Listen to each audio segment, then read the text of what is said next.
The following program is intended for mature audiences.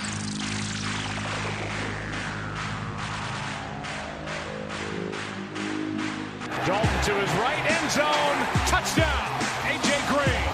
Fitzpatrick going deep to Deshaun Jackson on the first play from scrimmage and takes it all the way for a Buccaneers touchdown.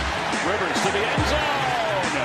Caught, touchdown, Chargers. Cousins pressure, going for Thielen. He's got it, touchdown. Mahomes looks over the middle. Travis Kelce, touchdown. Mahomes, Cannon.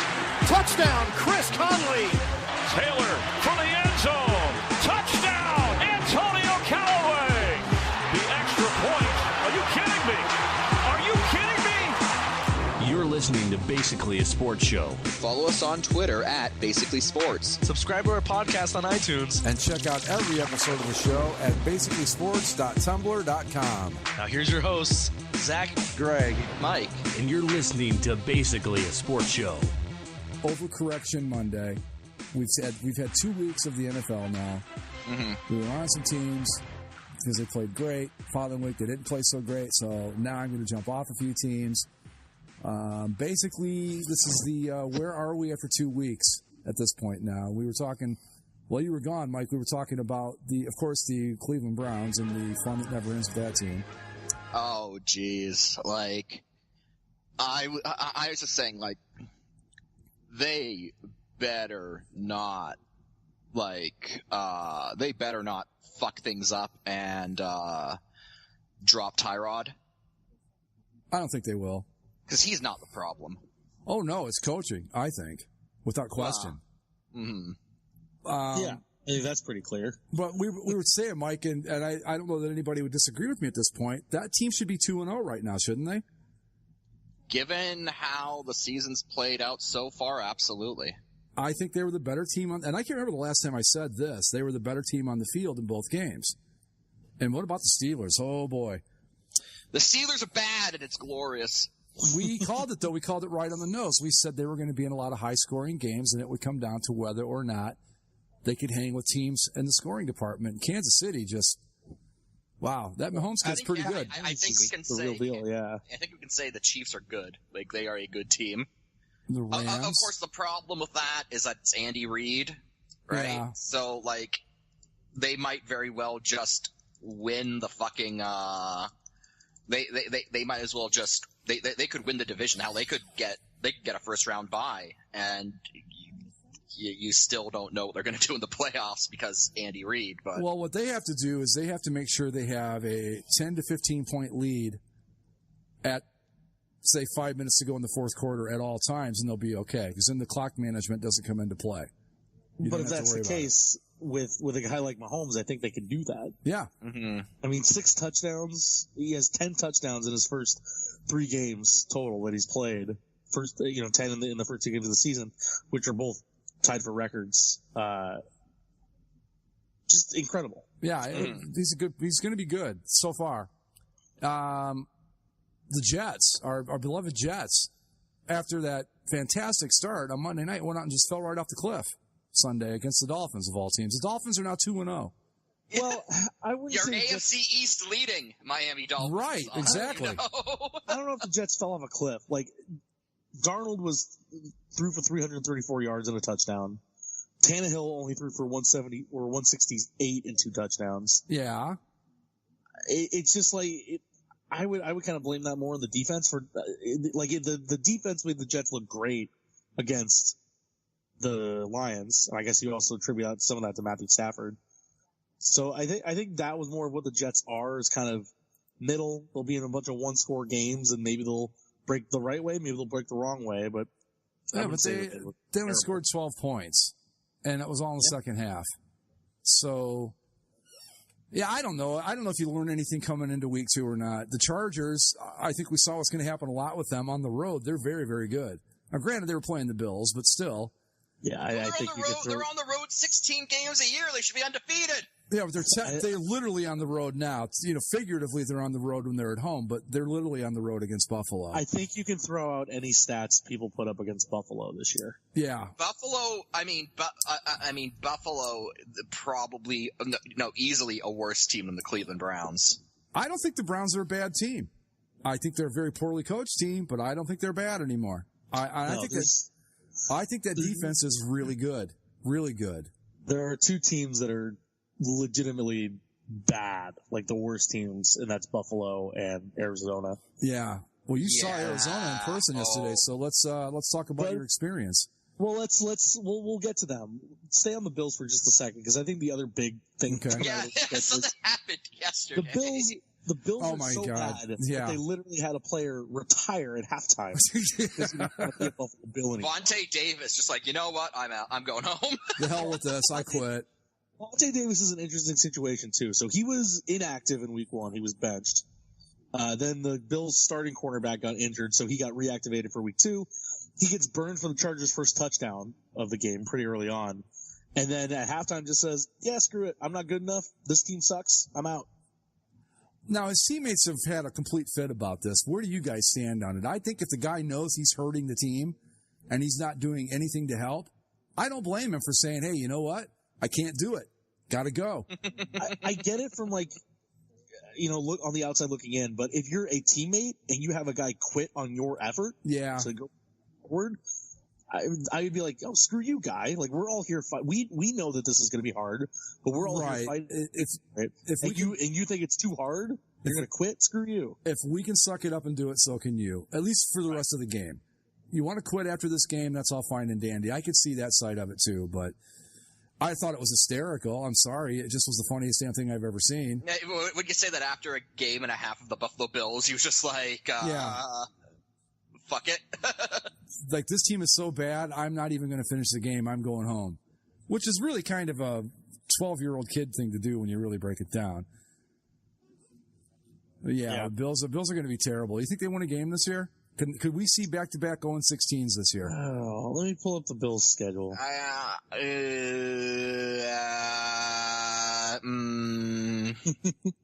Look, if anyone deserves to go 0-16 this year, it's the team coached by the guy who started Nathan Peterman over Tyrod Taylor for no discernible reason. And can I ask a question here? Yeah. Okay. You draft Josh Allen with the idea, the time-tested, completely unproven theory of sitting a rookie quarterback to let him learn.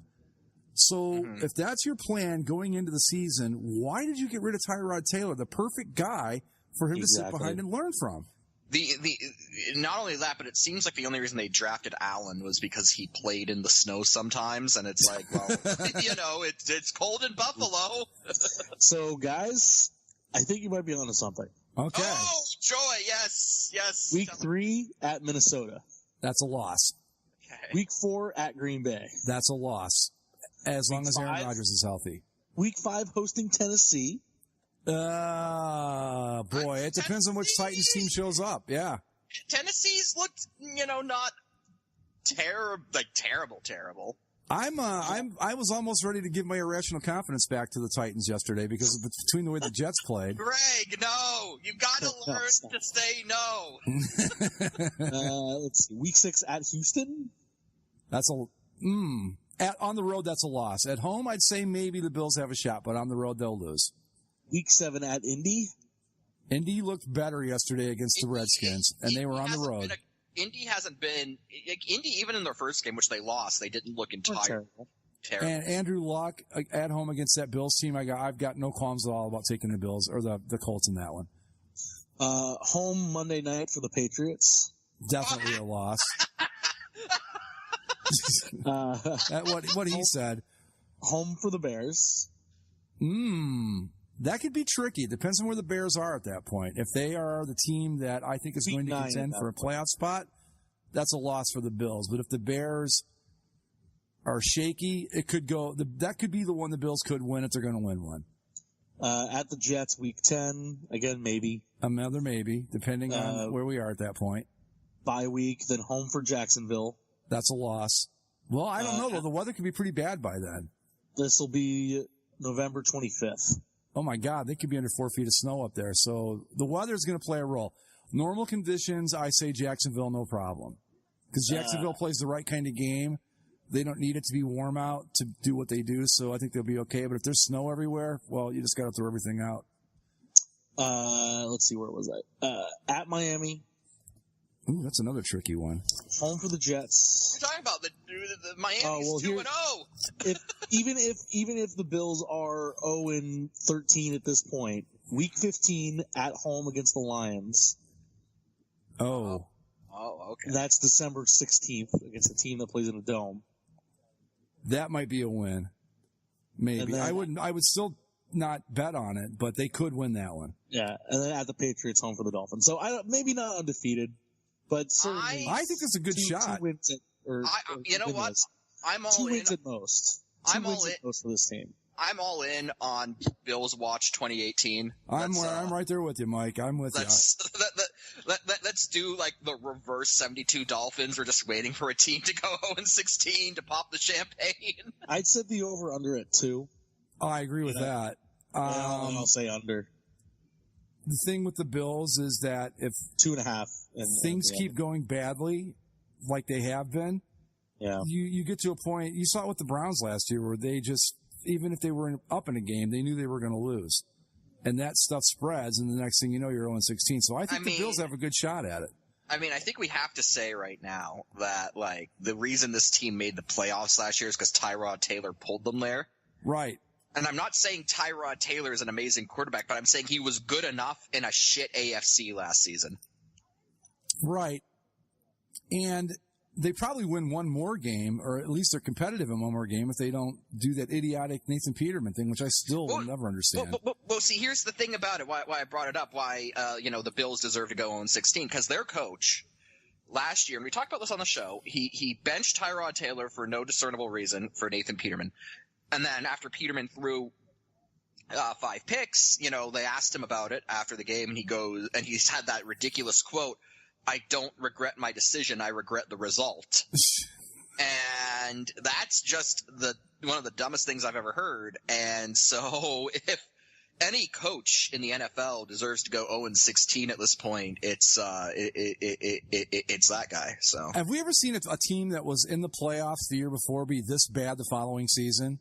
You've seen teams fall off where they'll say they'll go 9-7, and the following season they go 5-11. But have we ever seen a team go from a 9-7 playoff team to a potential 0-16 team in one season? I think you have to put an asterisk on the Buffalo Bills as a playoff team last year. Yes, they were in it. They made the playoffs. They were 9-7, but the only reason they made it is by tiebreakers because the other teams but they still got their end of the bargain. And then they were garbage in that playoff game. But to be fair, so was Jacksonville in that game. That was not a good football game from either team. Jacksonville ended up almost beating the damn Patriots in the AFC title game. See, the thing is, though, Zach, is that they still won 9 games, regardless of what their playoff performance was and all that. They went 9-7. I don't think they played a tough schedule or anything, but they went 9-7. No, I'm not talking about the schedule, just like what the results were. But to see a team go from that level, and again, I don't think they were really a playoff team, honestly. I think you're right. The tiebreakers and a lot of good things going their way got them in. But they were still not a couple plays away from being 0-16 either, which I think this year they could easily do it. I've never seen a team fall this far this fast. They beat the Jets at home, the Broncos at home. They beat the Falcons on the road.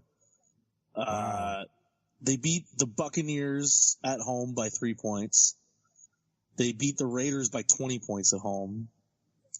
They beat the Chiefs on the road last year. Yeah.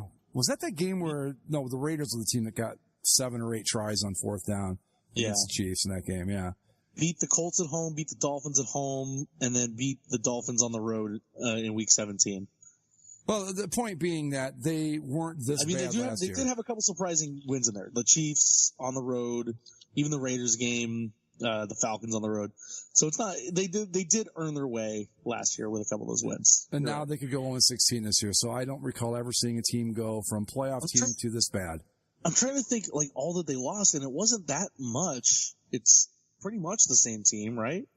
I think. Aside from the quarterback situation. Now, are they just going to go with Josh Allen and be done with it at this point, or are we still going to have the Natty P conversation? They either have to do that or trade for Jameis Winston when he becomes available. Yeah. Or if the Buccaneers choose to go with Jameis Winston, bring back the Fitzmagic. Well, here we go. Let's move on to that game. So I picked this on the boards in our pick'em thread. I had the Bucs winning this game because I'm telling you, as long as Nick Foles is quarterback in that Eagles team, I would be very concerned if I'm an Eagles fan. Yeah, well, Carson Wentz has been cleared and will start this week at the Colts. So. Yeah, I imagine short of his leg being amputated, that was going to happen. All I want to say to bring back the vet is that the Super Bowl champion Philadelphia Eagles lost to the Tampa Bay Buccaneers. So. But, I mean, the Fitzmagic is a powerful force. Oh, that outfit he wore at the press conference was just pure poetry. His Conor McGregor impression, yeah. That was beautiful. I saw a great comment. It was so nice of the Bucs to let homeless Conor McGregor answer a few questions. Yeah, Fitzpatrick, 402, 4 TDs. 275-yard touchdown passes. Deshaun Jackson in a bit of a revenge game, 129 yards. On the first play from scrimmage of the game, too, by the way, that pass. Yeah. How about that? So the Buccaneers, man, of our 2-0s, God, are the Dolphins the bigger surprise or are the Bucs? Well, the Dolphins have played the Titans in a lightning delay, right? And the Jets coming down. The Bucs have beaten two good teams, so I'm going to give it to them. I think the Bucs are by far and away the most surprising 2-0 we got right now. Oh yeah, especially with Fitzpatrick at QB, I think you have to give it to them there. It's just, is this another typical Fitzmagic streak? Yes. And does it die? Does it die after week 6? Yes. I really believe that.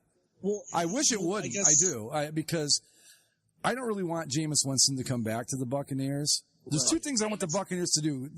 Finally cut bait with Jameis Winston and fix their uniforms. Because I really want to like this team again. Look, Jameis Winston has never had a game as good as the two Ryan Fitzpatrick just had for the Buccaneers. Yeah. But here's the problem. Do the Buccaneers believe the same thing that you believe, Greg, that this is a streak and it will come to an end?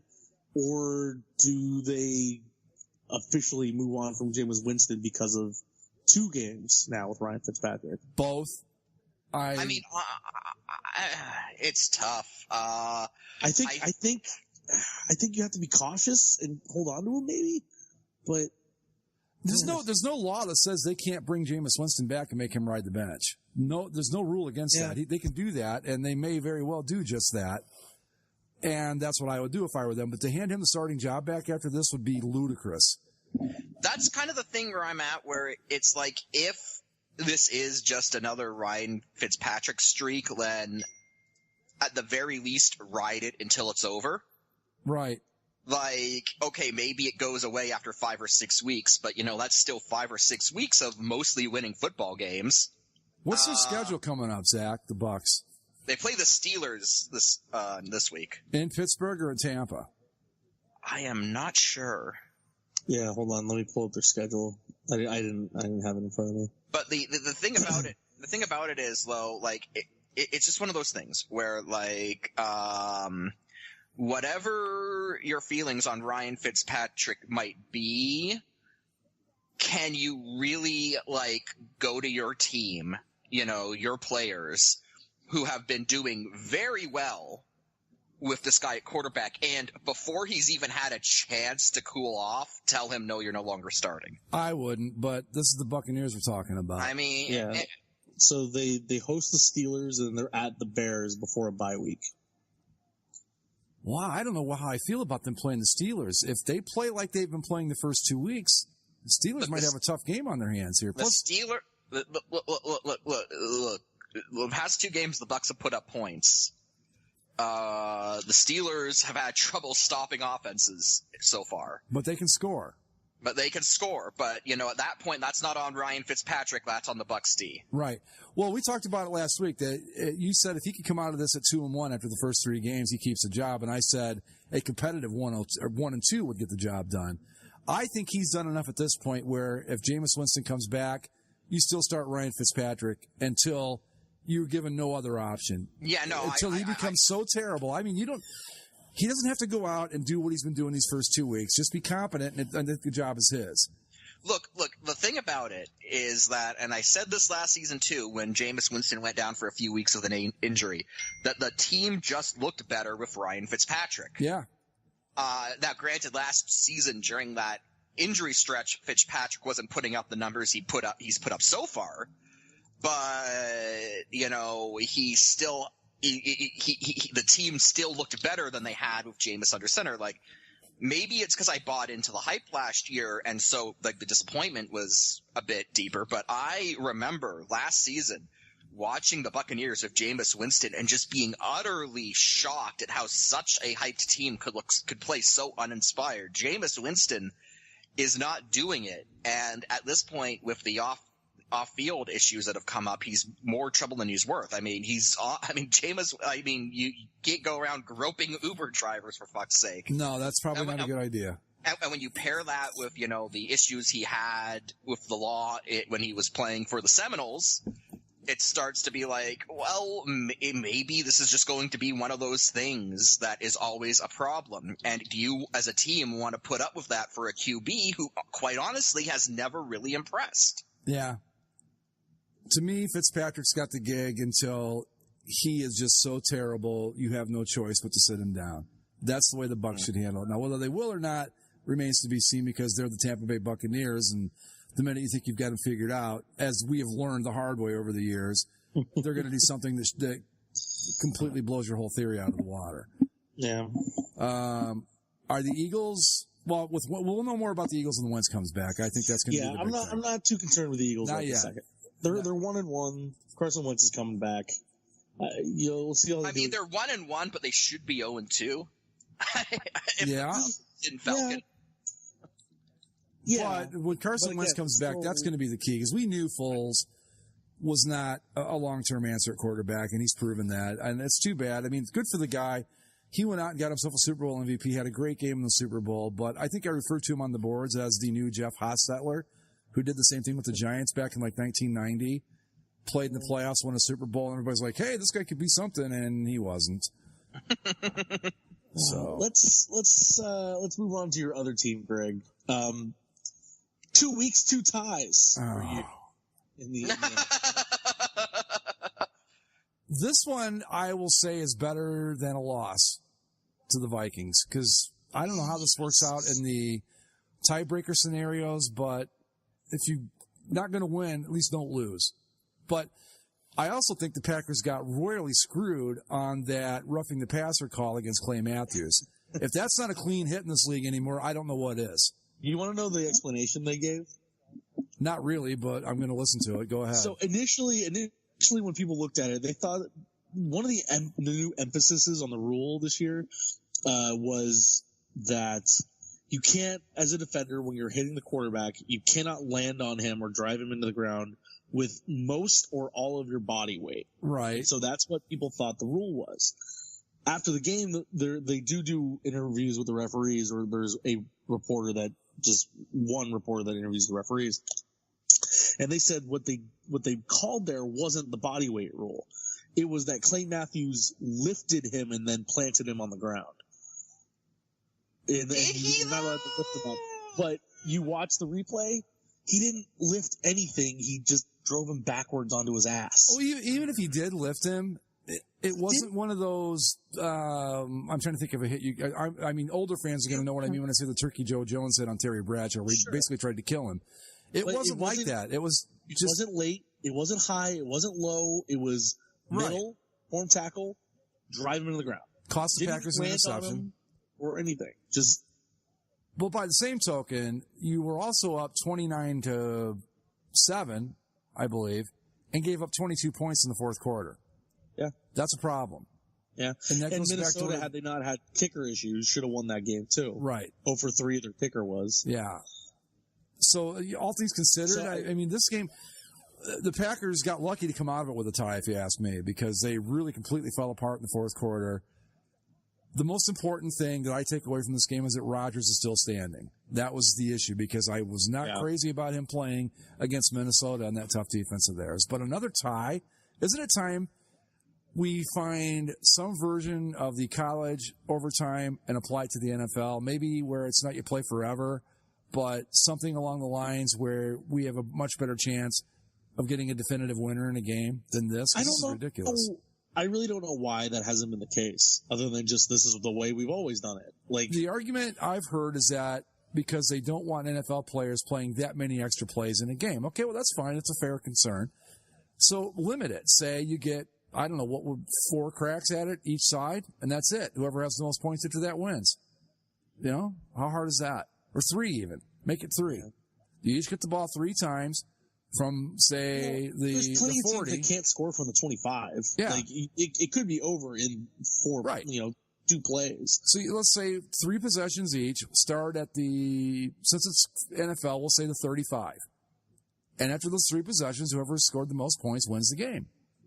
Simple.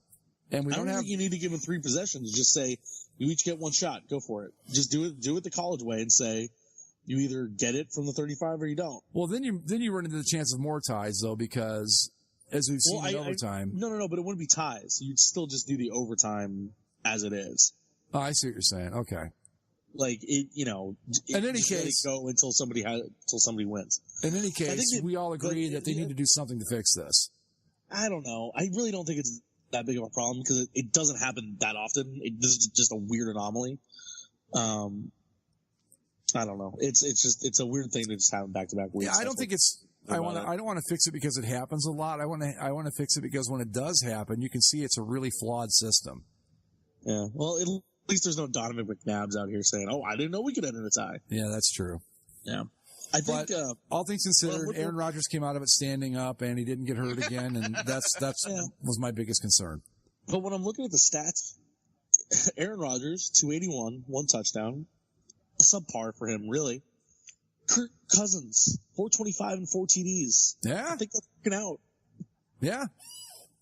He was, who was their quarterback? Was it Keenum was with the Vikings last year, right? Yeah. Yeah, I think Kirk Cousins is a huge upgrade for the Vikings at quarterback. And as long as he doesn't do what Kirk Cousins has been known to do, which he'll have a couple of games like this, and he'll go out and have 2 or 3 clunkers right in a row, the Vikings are going to be very, very, very, very tough. I think you play that game in Minnesota and the Packers don't stand a chance.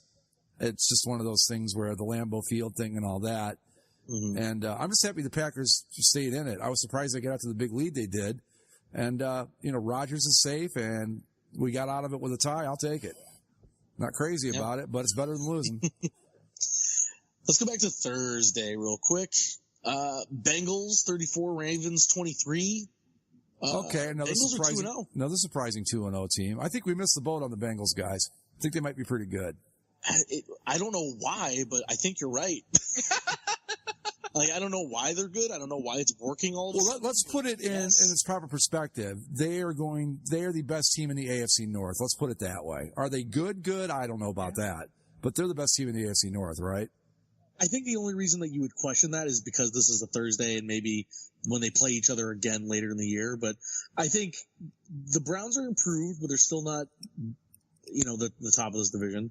The Steelers clearly aren't the top of this division right now, I don't think. Mm-hmm. The Ravens still looks okay, but not great. And then the Bengals are a surprising 2-0. Yeah. It's still a division that's up in the air, but the Bengals have marked their territory as saying, they're very much in that race as of week 2. But they're in it.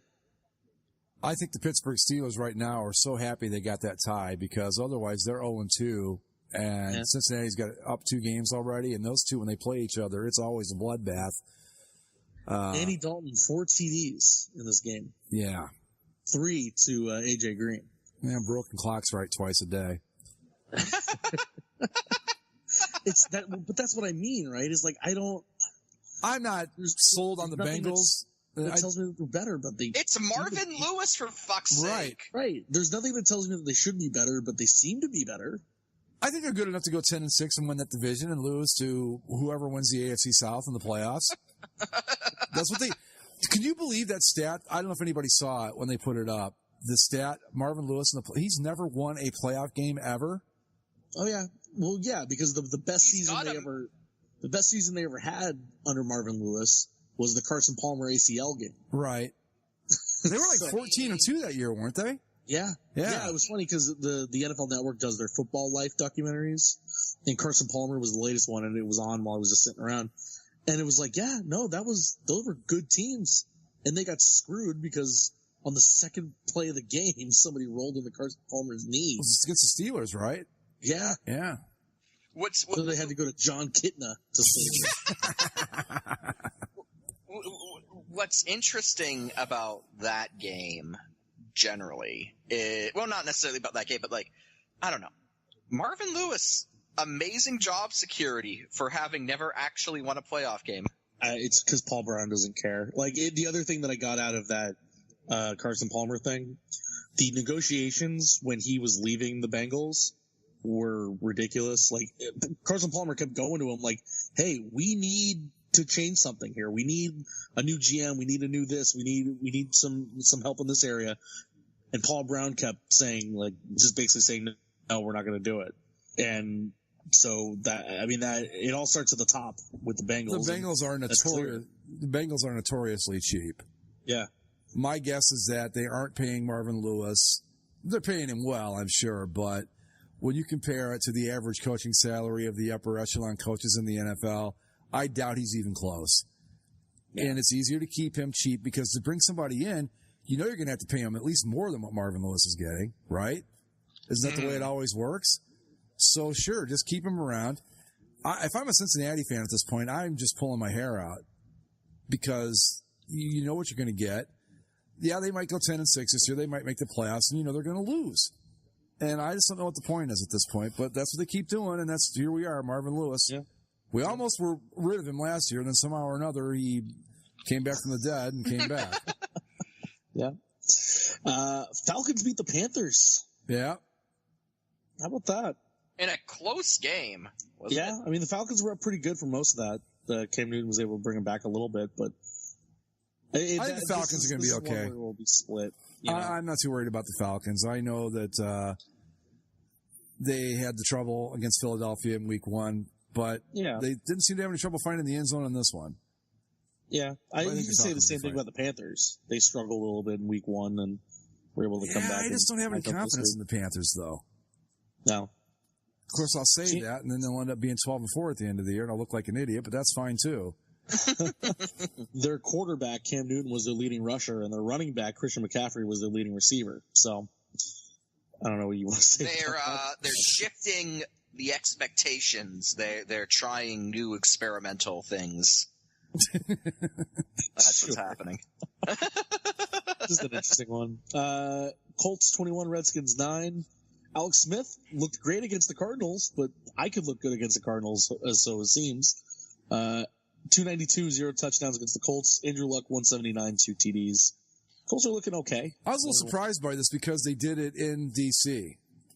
And I don't think the Colts, a lot of people were like, they're going to be one of the worst teams in the league. I don't think they're going to be that bad. Probably 5-6 wins. But this is the Redskins that we've brought up so many times before. They're going to look good one week, bad the next, and hopefully by the end of the year, you've had more good games than bad ones that gives you a better than 500 record and a shot at the playoffs. That's the Washington Redskins. And it's going to be more the same this year, I think. Yeah. I think based on what I've seen with the Colts so far, and then based on what we've seen, especially in this Titans-Texans game that's up next on the list there, 20-17, Titans over the Texans, I think all I learned this weekend when it comes to those grouping of teams is that the Jaguars are going to run away with this division. Yep. I agree. Guys, I think we need to admit that we were off the mark on the Texans. Yeah, way off the mark. I don't get it. Like, again, this is a team with so much talent on the defensive front, talent on the offense with guys like Watson and Hopkins, but they just can't put it completely together right now. Mm-hmm. What did they score for the first week? I know they had 17 points in this one. 20? Yeah, I just don't know. I was expecting a lot more out of their offense than what I've seen so far.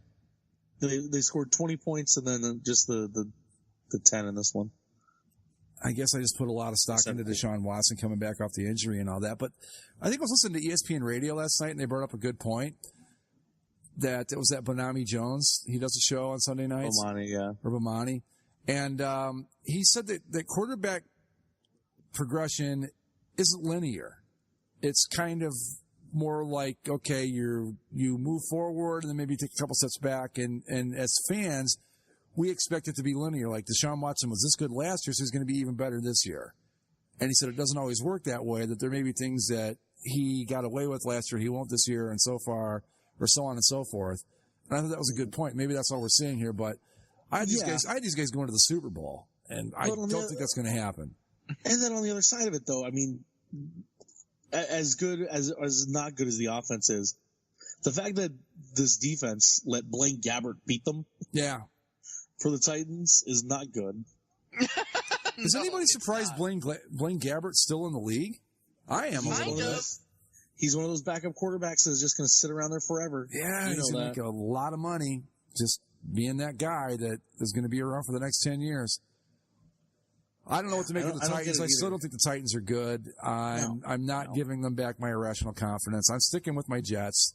And the Texans, they're 0-2 now, so whatever they're going to do, they're already in a deep hole because the Jags are 2-0, right? Mm-hmm. Yeah, so they're already behind the 8 ball, and they have not looked good at all this season so far. All of the Florida teams are 2-0. Yeah. Something kind of funny from our perspective. On the NFL.com's website, whenever you click on these matchups, it comes up with the 2 helmets of each of the teams that are playing. The Titans helmet is still the white one. They haven't updated their graphics on the official NFL website yet. The white one's better. Yeah, right. Yes, it is 100%. Moving on down, we already touched on some of these. Let's see, what's the next one? Browns Saints. The only thing that I want to go back to on this is we talked about the Browns a little bit, but for the Saints to be in a tough battle with the Browns after losing their opener to the Buccaneers, are we sure the Saints are okay? Yeah, I think so. I think that that Browns defense is legitimately good. They're going to be tough to score on. They're playmakers. They're doing a good job with the plus minus in the turnover department. Their issue is they can't score points, and their offense is, I don't know if it would be any different if the three of us sat there and drew things in the sand and said, do this. I don't know that it would be any worse. So the Saints played a tough defense at home. They proved a couple of years ago they're not invincible at the Dome anymore, so I'm still on the Saints. I'm not too worried about them. They probably should have played better in this game, but I think that Browns defense is legit, so I'm not too concerned at all with the Saints.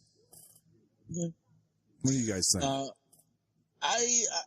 I guess the guy that I'm concerned with is Alvin Kamara.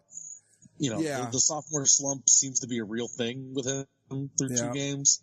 And Drew Brees can do a lot of things, 243, 2 TDs, but this is an offense that is just 100 times more deadly when you can play off that play action. Right. And you have that threat that just opens up all the lanes for the passing attack. I think that's the thing that's going to drag the Saints down is if they can't get Alvin Kamara going at this. I don't think it's possible to get him to go to the same rate that he was last year. He averaged like 6 yards a carry last year, which is that's nuts. insane. That's Jim Brown level football, right? And so for him to do that 2 years in a row, it's tough. But you got to get him back up to something respectable. 46 yards in a game for a guy that has the explosive talent like he does is. What did he do? How did he do against the Bucs in Week 1? Not good either. Let me pull that up. I remember being quite low. Come on, open. I know on the BS podcast. 29 yards. Ooh, that's not a good start to the season. He had 2 touchdowns, but he had 29 yards. So in 2 games, he's rushed for just over 75 yards. Ooh, that's not good. Or exactly 75 yards. That's okay with the Browns. Right? Again, I think they have a good defense, but the Buccaneers, they scored 40 points against the Bucs. Now, granted, it might be he didn't get a lot of yardage on the ground because they had to throw so much because they were down so big. So you got to kind of play that into it too. But you're right. In either case, if they can't get Kamara going, that makes their offense pretty one-dimensional. That makes them a whole lot easier to beat. Mm-hmm. Jimmy G is now 8-1 after the Niners hold off the Lions. Niners were up big in this one early, so the score is tighter than the game probably would indicate. But Lions 0-2, probably pretty bad. There are already rumors that there are already rumblings coming out of Detroit that the players aren't happy with Matt Patricia already. Shock of shockers. Yeah, imagine that, right? Oh, God. I want to go back to the Browns for a second. If they don't win Thursday night against the Jets, does Hugh Jackson get fired? I think he does. You've got an extra long week in between. You've got the 10-day. Basically, it's almost a bye week. You've got time to make the switch. I don't think he survives if they don't beat the Jets. I mean, look. But then who do they name interim coach? Todd Haley? Yep. Greg Williams? Haley. That's the game you said they'd win too, because that would be the worst possible night for everyone to drink for free. Right, because you're going to have a bunch of people drinking at 11:30 at night, and then you give them all free beer on top of it. Right. On Thursday. Yeah. If they lose, he'd be what? 0 or 2? No, 1. 30. Whatever. The fact that it's just 1 is enough. Do we need to talk about the losses? 30, it would be 1, then 30 with a plus sign next to it, and then 1. I think if he doesn't win Thursday night, they've got to pull the trigger. I think the problem with that is, like, it's still so early for any of these coaches to be fired. So if you were going to do it, you should have just already done it. Like, what is one more loss going to add to this Browns kerfuffle? I'm going to go back to what I've said all the time. You look at this team, they outplayed the Steelers, they outplayed the Saints, they somehow miraculously got a tie against the Steelers, and they lost to the Saints. All things being equal, you've got the players, it's got to be coaching. And then you get the stuff like the Josh Gordon stuff, and now the thing with the kicker, was he hurt, wasn't he? And you can't have that. It's just so clear that he does not have a firm grip on the situation there. And that may make all the difference in the world with that team, is just to get a guy in there. I'm not saying Haley's going to be a great coach, but get somebody in there that's consistent, that at least whether he's an asshole or an idiot or whatever, you know you can count on him doing the same thing over and over and over again. With Hugh Jackson, you can't do that. I was going to say wait till the bye, but their bye's not till week 11. Yeah. And if they don't win against the Jets, it could really tumble quickly, because then you're at Oakland, home for Baltimore, home for the Chargers, at Tampa, at Pittsburgh, home for Kansas City, and home for Atlanta. If they don't win against the Jets, it could really snowball.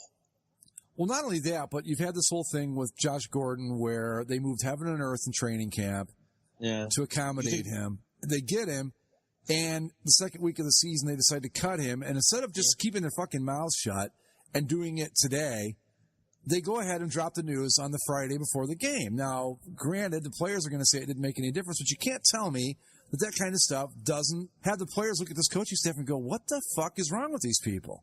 Too many weird things with Hugh Jackson. He doesn't have control of the team. I think cutting Gordon was a Ken Dorsey move because Jackson got so excited about the Eagle landing and all that in Hard Knocks, and then this happens. That was Ken Dorsey all the way. Or is it John Dorsey? What I said, Ken? Dorsey. Ken Dorsey's the quarterback right? For the Miami Hurricanes. Yeah, that's right. And Mike, the Cleveland Browns. Don't forget, he's part of the jersey. He sure is. Is he part of the QB jersey? He sure is. Yes. All right. Anyway, let's move on to another game here. I don't want to get stuck on the Browns, but I'm just saying if they don't win Thursday, Hugh Jackson's probably done. Yeah. Like I said, the Niners bounce back and win. I don't know what you take out of this other than the Niners are better than the Lions. I think that's the only thing you know. I think the Niners are still a 6-7 win team, and the Lions are bad. Yeah. Stafford came back, 347, 3 TDs, so he wasn't as absolute dog shit as he was on Monday night. But yeah, and in a uniform-related note, they wore the white over the gray, which didn't look terrible. Really good. Yeah, it looked pretty good. Yeah, actually. I like that look, too. Yeah. Out in the sun, too. Very nice. Yep. Speaking of being out in the sun, it was hot at the Coliseum. 34-0, the Rams roll over the Cardinals. The Arizona Cardinals had 5 first downs in this game. 5? 5. That's it? 2 of those 5 came on the final drive of the game. Oh, my. The Cardinals ran exactly 1 play on the other side of the 50-yard line, and it was the final play of the game. The entire game they got over on the other side of the 50 just once? I think they didn't even get over the 40. Wow. Besides the one. Watching the game, I don't think they got over the 40. And Sam Bradford, 90 yards, 0 touchdowns. Jared Goff, 354 yards. This is a game that a Super Bowl contending team has to go in and do exactly this. And that's exactly what the Rams did. You can't let this game be one of those stupid 15-12 games or whatever. Rams have to go in, they have to kick ass, take names, and go home. And that's exactly what they did. I'm just that much more sold on them now because of it. I think that they are probably the best team in the NFC at this point. Mm-hmm. The plays over the 50-yard line stat that I told you for the Cardinals, the Rams have only allowed 4 plays over the 50 in the last 6 quarters. They completely shut down the Raiders in the second half of that game. So cool. 2-0 for the first time since 2001. Wow, really? So, yeah. Wow, that's surprising. Yeah, just kind of tells you the state of the St. Louis Rams after that Super Bowl year in 01. Yeah. The Jacksonville Jaguars putting the ass beating on the New England Patriots. 31-20. Blake Bortles, folks. Blake Bortles, 377, 4 TDs. I don't know what to take out of this. I think it's Jacksonville kind of making a statement. I think the Patriots are, they're good. They're fine. I don't know what to make of the Pats. I mean, they beat Houston in the first week of the season, but when you see how bad the Texans look like they're going to be, you kind of go, 27-20, that should have probably been a little bit worse. Jacksonville comes in and rolls them, and I'm okay with that. I'm not too surprised by it. But Blake Bortles lights you up for, what was it, 377? I'm a little concerned about that if I'm Bill Belichick in the defense. Mm-hmm. But they're the Patriots. They'll be fine. They got Josh Gordon, and they will be the team that will turn him into the next Randy Moss. He'll enjoy the Super Bowl MVP trophy when he gets it in February. Yeah. It's just such a weird thing. Because, of course, that's where he goes. Right? Yep. Of course, that's how this works. Exactly. And, of course, he's going to be, exactly like you said, he's going to be the Super Bowl MVP by the end of this. Because that's just the way these things happen. But I will say, at the very least, Jacksonville looks legitimate. Yeah. That they weren't a one-year wonder. And, uniform-related note, I thought the teal, while still way too simple, didn't look half bad. No, the teal looks fine. The teal is not anyone's problem with this set, I don't think. That's not their primary, though, is it? No, black's the primary. Why on earth would you do that? Use the black as the alternate and make the teal the primary. You got a decent-looking set there. I don't get it. Yeah. But I'm in on the Jags. I think they're going to be pretty good. If Bortles can continue to play like this, they could be very good. I just don't know that I depend on Bortles playing like this. Well, I mean, that's the thing with Blake Bortles. Like, you can't. Do you really have the confidence to rely on him to be the guy? Well, not only that, but a lot of the highlights that I saw from this game, and again, I didn't see the whole game, so I don't know if this is just what I happened to see, but there were a few plays of those 377 yards where it was like a 10-yard pass and the receiver did the rest of the work. That can be a very misleading stat. It's not like he was hitting a lot. Maybe he was, and I just didn't get it in the highlight package. But I didn't see a whole lot of 30, 40, 50-yard downfield plays. I saw him hitting a guy 12 yards out, and then the receiver getting loose and picking up the next 40. That's great if you can do it all the time, but I don't know that cures the passing ills of Blake Bortles if that's all he can do. All right. We got 2 left. Let's bang them out here real quick. All right. Raiders-Broncos. The Raiders looked like they were going to pull the damn thing off, and then they didn't. I don't think either one of these teams are good. No, I think that's what you find out with a game like that, is that they're both pretty even in the fact that they're both going to be at the bottom of the AFC West, especially when you look at what the Chiefs do and what the Chargers, like the Chargers, despite our misgivings about them, are better than both those teams. Yes. Clearly. The Chiefs are the class of that division. The Chargers, wow, I've said it before. I'll say it one more time, and then I promise I won't bring it up anymore. But if they were just back in San Diego, they'd be so good. This is just all because of where they are or where they're not. The whole Los Angeles thing is just killing that team. But these 2 clowns, I don't know what to make of it. I'm just glad Gruden's 0-2. That I'm happy about. I am not rooting for him. I want him to fail miserably. I mean, I'm just, at this point, like, I think we have to say that the Super Bowl 50 trophy, the Super Bowl 50 victory, that was just a result of John Elway making a wish upon a monkey's paw, right? Well, yeah, I mean that was a great defense that they had that year. Yeah, and I mean they have guys still. They have Von Miller. They have Bradley Chubb. And that defense right now is good, but it's just not the level that defense was for Super Bowl 50. And say what you will about Peyton Manning hobbling around the field, he was effective enough. He's not Case Keenum going 222 for no touchdowns. No, Manning did exactly what he had to do in that Super Bowl, which was, and I hate this term, but he managed the game because that's all he needed to do.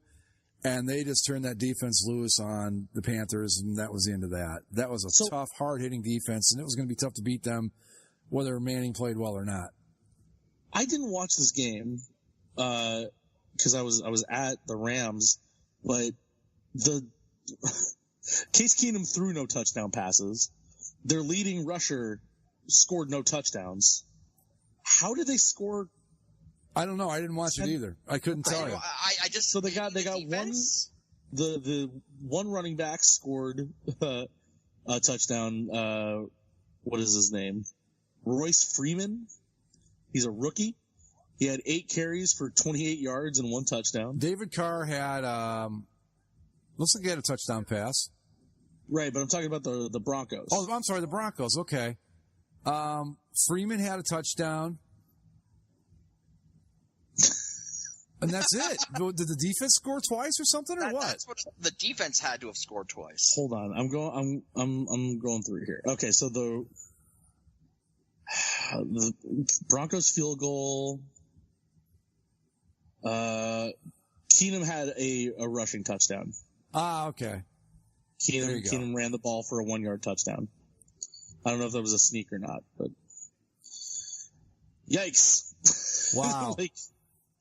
Yeah, the fact that your leading rusher and your quarterback scored 0 touchdowns, but you somehow managed to win. But do you think, though, with their defense, and I don't know what their schedule looks like, but could these guys be sneaking around, sniffing out, because of the AFC and how bad it is, could they be sneaking around looking at a playoff spot towards the end of the year, the Broncos? I mean, they're 2-0, right?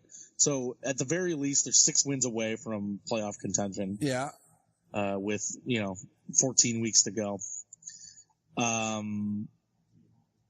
Let's see, they're at Baltimore, host Kansas City, at the Jets, host the Chargers.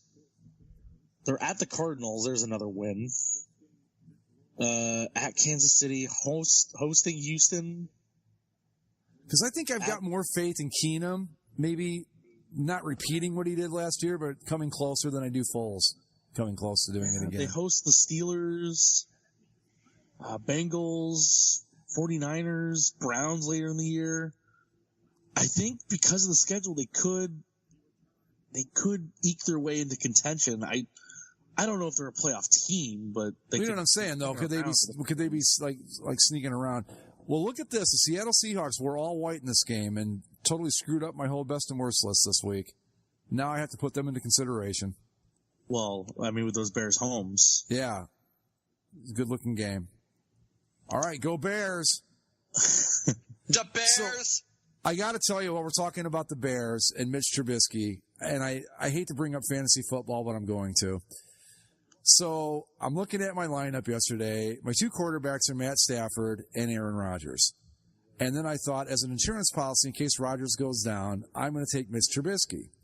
So I've got all 3 of them sitting there, and I think, well, I'm going to go with Stafford. Then I thought, no, he was terrible last week. They're in San Francisco. I don't like that feeling of that at all.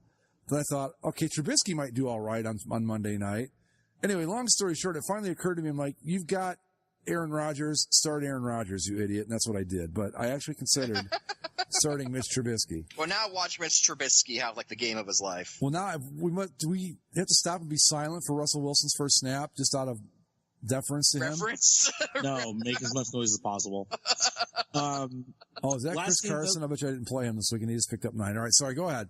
The last game on the schedule, the primetime Sunday night showdown that everyone waits for every year. Cowboys-Giants. 20-13 Cowboys. Giants are 0-2. Did you guys watch any of this? No. It was... First off, it was a really fast game. It was over I think, barely a little bit past 11 o'clock, it was already done. So it went quick. But it was just so boring. I thought, God, who even cares about these two teams anymore? And you're right. We get this at least once a year on Sunday night, right? Yeah, it's because it's always in the first half of the schedule where they can't flex out of it. And so because they know that people will watch, they'll get the ratings for it. We don't care, but there's a ton of Giants and Cowboys fans across the country. Yeah, well, that do. It's just like, I think I'm off the Giants at this point. Yeah. I just want to say I called it. They wouldn't be good. Yeah. I called it.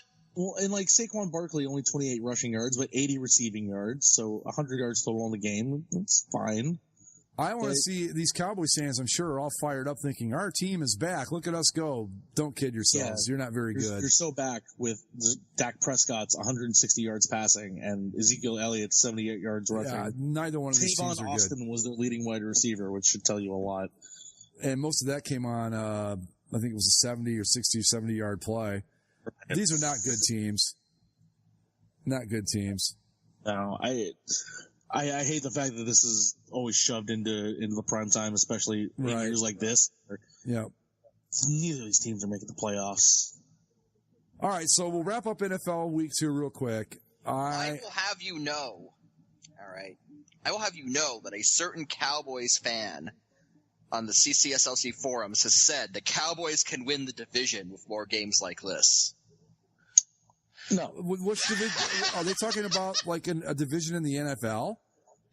Yes. Okay, sure. I mean, well, you know what though? Hear me out on this for just a second. So the Giants are 0-2, and we don't think they're very good. Mm-hmm. The Cowboys are 1-1, and they've looked mediocre at best. Yeah.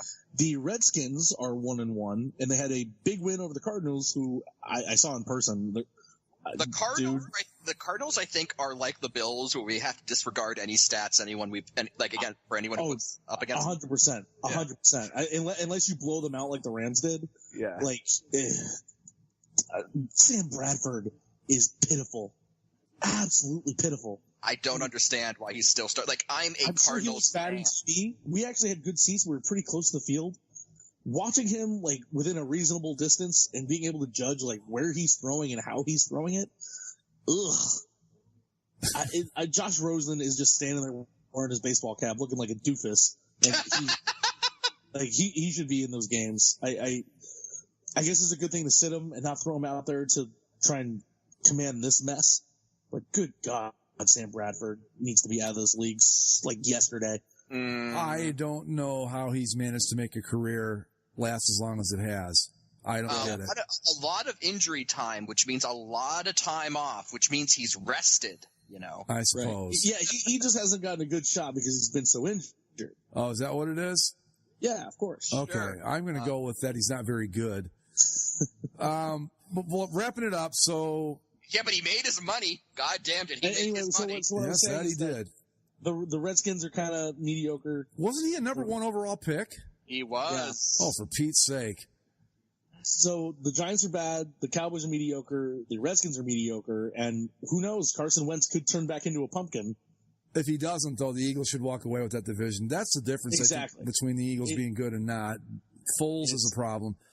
It's up to Carson Wentz, and if he's up to snuff, then the division's gone. But if he's not, that throws everything kind of in. Guys, jump. I have to stop. Yes. The impossible has just happened. I think Russell Wilson may have fumbled a football. Oh, my God! I know. No, hey, this is God's plan, guys. There's a meteorite headed for Earth right now. It has to be.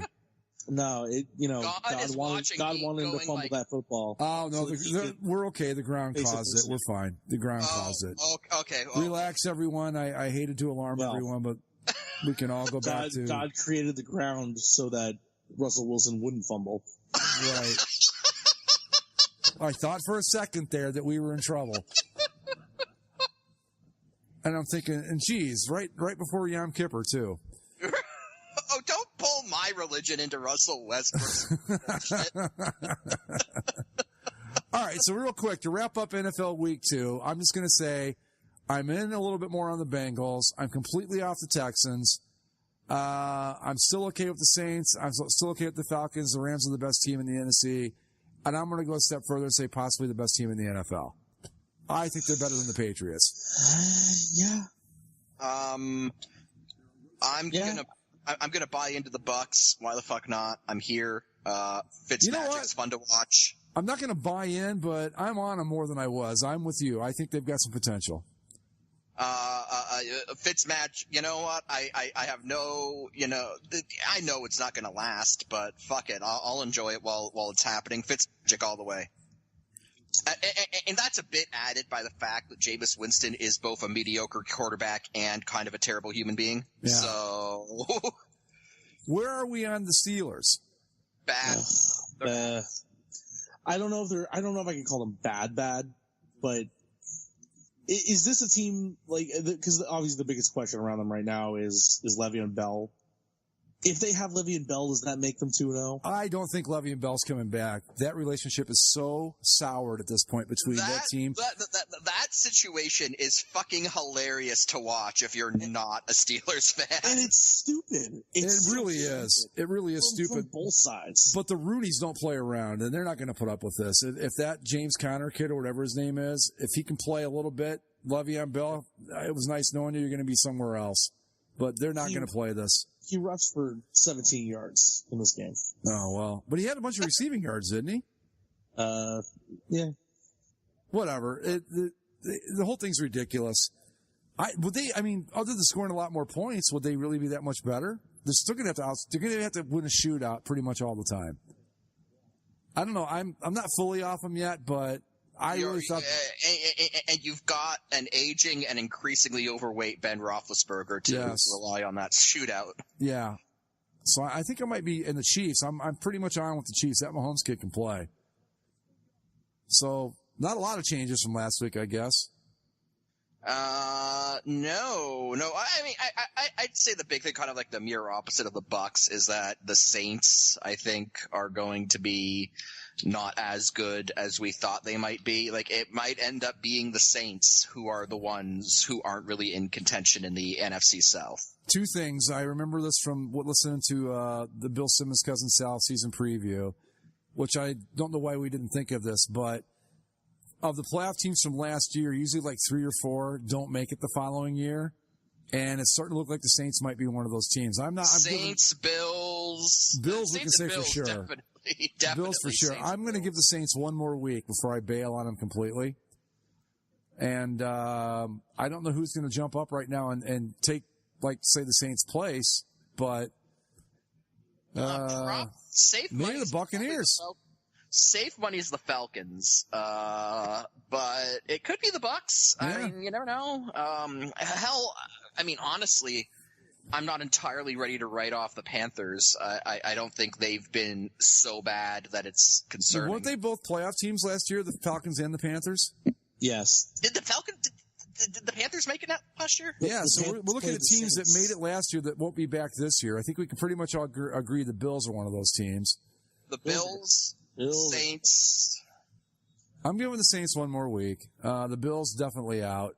Did the Dolphins make it last year? Team? No. Who's the other wildcard team in the AFC? Titans.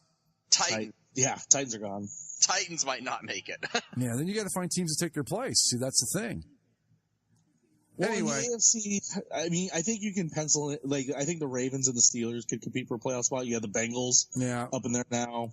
I think the Bengals slide into the slot we just had vacated by the Titans for sure. Yeah. And then the Chargers and the Chiefs. Right.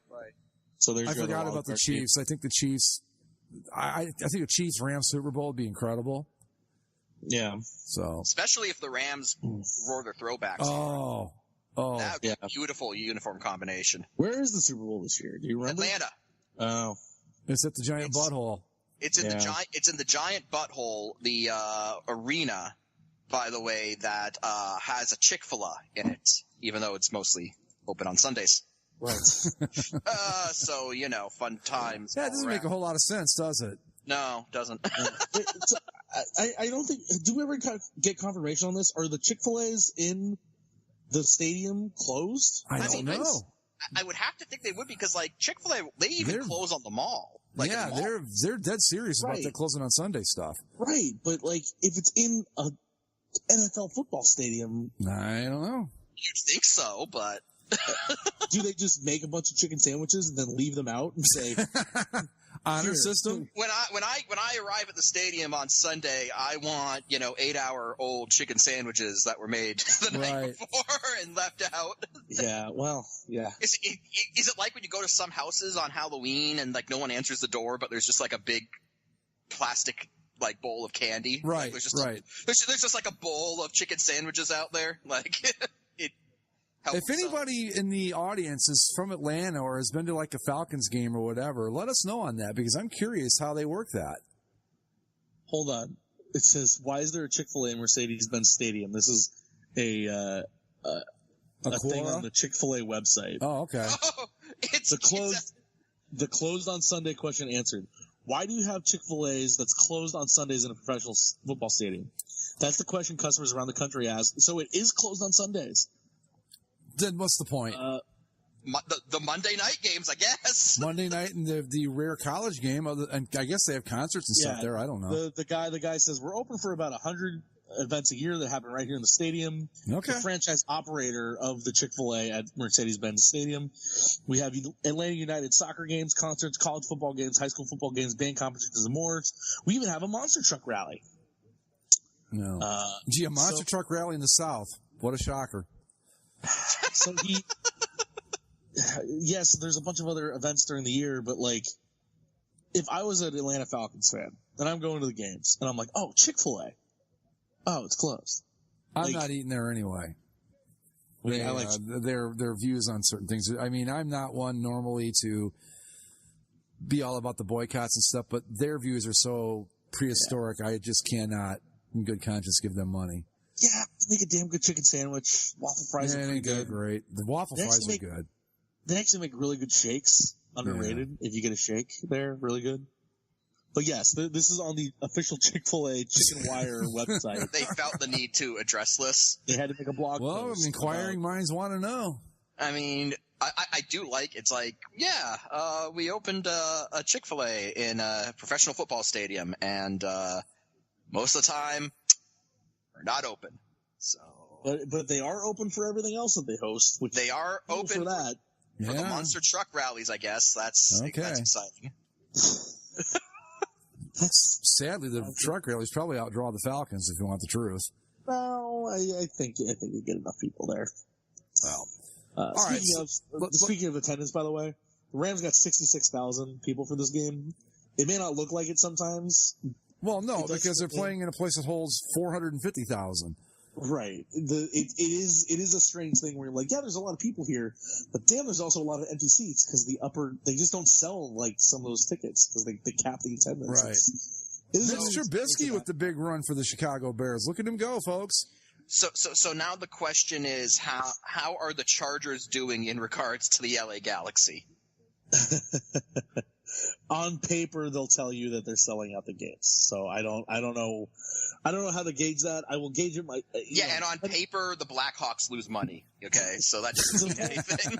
So, unfortunately, because the Cardinals are so bad, I originally I was going to buy my grandfather tickets to the Cardinals Chargers game in November, but if the Cardinals are going to be this bad, I don't think he's going to want to go. You realize that you actually loved your grandfather and didn't want to impose that on him?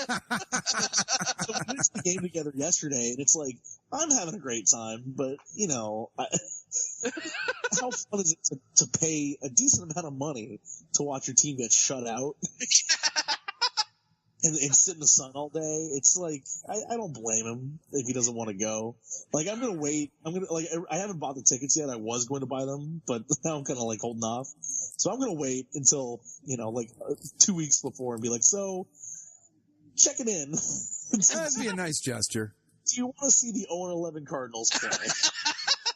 Sam Bradford, 12. Rosen's got to be playing by then, doesn't he?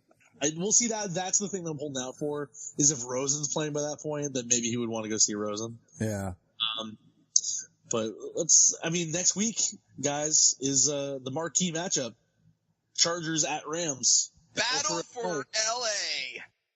Okay, folks, that's going to wrap it up for this week. Before we go, let me remind you to follow us on Twitter at Basically Sports. Subscribe via iTunes, Stitcher, Spreaker, and YouTube, and you can find us on Facebook. Any final thoughts, guys? go Chargers and go Cardinals because it's one of those seasons for Mike, I guess. At least your teams haven't had a tie 2 weeks in a row. A tie would be an improvement for the Cardinals. That's true. Yeah. Hey, Mike, I'm just going to need to remind you, the rent is due the first of the month. Go Rams. All right, so until next week, you heard it here first. If the Browns do not win on Thursday, Hugh Jackson will be fired. Go Pack, go Browns, and we'll see you next time. Ram it.